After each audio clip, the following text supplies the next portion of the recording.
The phone buzzed on the kitchen counter. I saw her name. Just her name, no message yet. I didn't reach for it immediately. I let it sit there, vibrating like some pulse I couldn't feel in my own chest. She walked in, smiling. The kind of smile that never reaches her eyes. "Hey," she said, casual. Too casual. I nodded. My hands stayed in my pockets, eyes on the phone. Finally, the message came. 3 words. Need to talk. Nothing else. I didn't respond. I didn't move. I watched her shift, restless, sipping her wine like she didn't know I'd read every text, every glance, every hesitation. All the little betrayals stacked like cards I'd never noticed before. She dropped her bag on the floor. I could hear the zipper. Everything in its place, but I wondered whose hands had been inside it before. I felt something break, quiet and precise.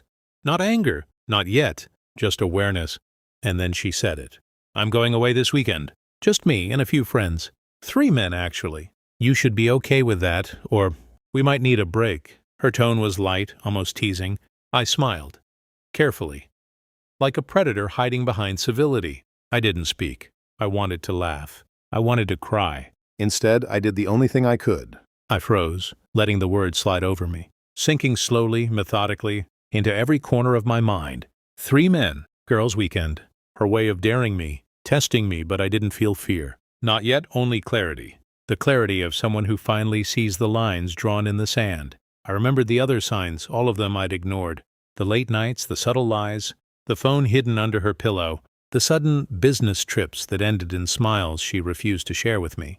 Each one a thread in a tapestry I had refused to see. Now it hung in front of me, a full picture. I watched her leave the room.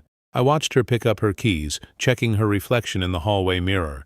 That casual smile again, rehearsed, polished, a mask for someone else's amusement. I didn't move. I didn't follow. Instead, I waited. I waited while my mind cataloged every text I'd ever read. Every photo she'd claimed was work. Every little detail that didn't fit. I remembered the hotel receipts I found accidentally months ago, shoved in a drawer, tiny evidence I'd been too polite or too blind to notice. I opened her phone quietly later that night. Everything was there. Names, dates, locations, explicit plans, laughter and lust coded in emojis, clear, precise, calculated. I didn't react. Not aloud. Not to myself. Just absorbed it, letting it seep under my skin, letting the anger and hurt ferment into something sharper, something surgical. By morning, the decision was made. Not to fight. Not to beg. Not to expose with some childish public shame. I would play this cold. I would let the evidence speak, and I would choose my own battlefield. I started with small, meticulous steps. Screenshots, copies, and notes. I didn't leave traces, didn't let my heart betray me. Everything was recorded, mapped, verified. Every lie had a footprint, every betrayal a timestamp. Her actions were transparent now. Too transparent. I didn't need her confession. I didn't need her tears. I only needed the truth. And I had it. I leaned back, letting the dark satisfaction settle in. It was quiet, almost imperceptible. But it was mine. Tomorrow I would decide the next move. Not out of rage, not out of emotion, but out of control. I waited until the afternoon. The evidence was organized. Screenshots, hotel reservations, timestamps. Clear. No argument possible. No room for excuse. I called him, her father. His voice was a quiet shock over the line, steady but alert. I didn't need to explain everything. Just handed the facts, line by line. I have it all. Every detail. There was a pause. Then almost casually he said, "I'll come.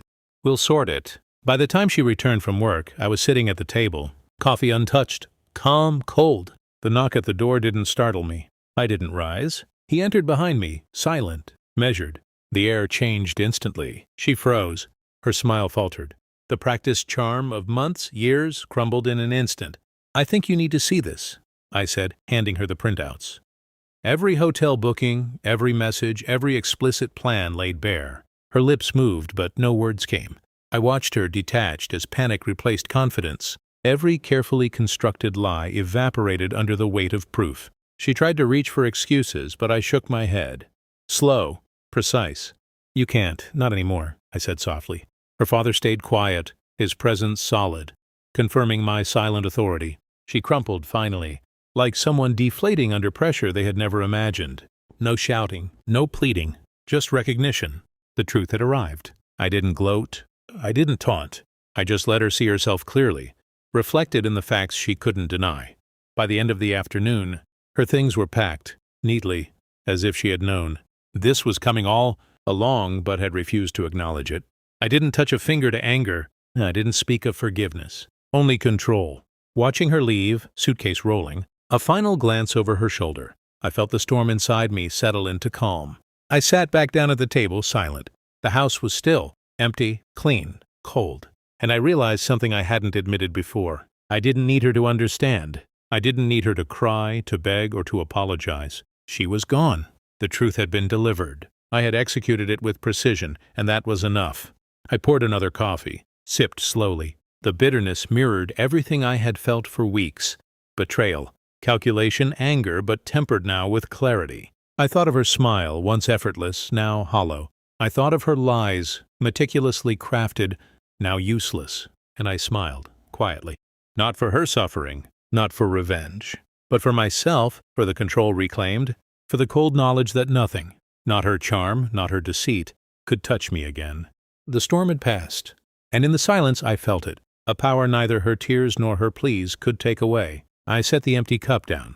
I was free, and I knew in that quiet, cold moment that I would never be the same, not weaker, not vulnerable, but stronger, sharper, and unbreakable. I leaned back, eyes closed. Some doors once opened never close again, and some truths once revealed leave only silence.